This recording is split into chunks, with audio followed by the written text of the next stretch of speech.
d'accord. Déjà le lobby de cet hôtel défonce. Bon là il y a la Joconde. Et là il y a une espèce d'immense salle avec des arcs, des casques et des armures de gladiateurs. Un jeu d'échecs immense, une immense bibliothèque. Vraiment immense cette bibliothèque. Et elle est face à la table ronde. Franchement ça fait table ronde de chevalier ça. Avec toutes les chaises comme ça, immense. Là il y a un billard. Là un espèce de piano électrique trop chelou. Et là encore des trucs de chevalier. C'est vraiment un hôtel bizarre quand même. Et là il y a une espèce de genre de salle de sport. Enfin un genre d'endroit avec des haltères et tout. C'est quand même très bizarre comme immense salle de lobby d'hôtel. Mais il y a une chouette vue. Très chouette vue. Après au final le tour rend plutôt bien. Allons voir les chambres. Ah ouais apparemment ça c'est notre bungalow. Déjà c'est immense. Des fenêtres partout, un canapé avec un tableau. Assez à propos le tableau, plutôt joli. En fait il y a une télé et un meuble. Je sais pas trop à quoi sert ce meuble, mais bon il est là, il y a deux tiroirs. Ici il y a un miroir, idéal pour se checker. Super. Immense lit qui inclut un petit cygne et un cœur en fleurs. Bon là je suis avec ma mère, c'est pas vraiment un séjour romantique mais bon c'est pas mal. Et le cygne a une rose dans le cou, c'est vraiment parfait pour les lunes de miel. Le toit est canon aussi, il y a un chouette ventilateur. Le plancher est beau, là il y a une espèce d'armoire aussi incroyable, tout sculpté. Ça ferme pas quoi mais... C'est très beau, c'est très beau. Et là il y a la salle de bain.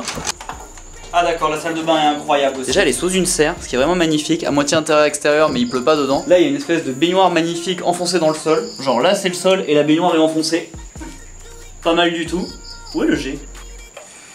Oh! Le G sort de la tête de ce dragon. Incroyable cette chambre. Et ça c'est la douche.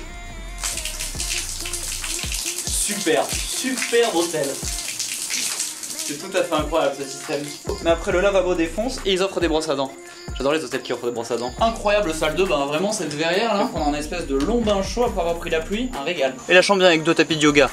Parce qu'à Ubud quand même méditation, tout ça c'est important. Il y a même une petite terrasse extérieure. Ça c'est notre petite terrasse. Ah et là il y a quelqu'un qui m'amène un jus, un régal. Ah oui il veut nous faire visiter, il veut nous montrer. Ok apparemment en plus du drink il y a tout un tour à organiser. On part sur la visite guidée de l'hôtel du coup. Ici il y a un petit living room qui est partagé où on peut relax apparemment. Là il y a ce qui vient d'appeler small kitchen. Et là petit coin pique-nique. Ici un petit corner détente face aux 3 piscines incroyables qui dégobillent. On fait l'effet rizière avec en bas un espèce de fleuve. Dans un espèce de palais, c'est incroyable. La visite continue en plus, ça s'arrête jamais. Et là il y a une troisième piscine. Elle est vachement appétissante. Ouais, elle est vachement appétissante. En même temps, c'est pas encore tout à fait l'heure de la baignoire. Je vais commencer par cette douche qui est déjà follement amusante. Bon, mais malheureusement, il faut quitter ce château pour faire un petit tour à Ubud, quand même, voir le marché et trouver un endroit fun où déjeuner aussi. On va trouver un endroit fun où déjeuner. Voilà chez Café avec un K. Le magasin a plutôt un style, c'est très yoga, méditation, tout ça ici. À Bali, la bouffe c'est pas rien quand même. Même la vaisselle est canon. Puis il y a les petites cacahuètes grillées dessus, tout ça. Vraiment un délice. Même une petite fleur. Bien, c'était délicieux. Maintenant, marché et temple. Afin de procéder dans l'ordre, j'imagine qu'on va commencer par le marché. Le plus important d'abord, c'est normal.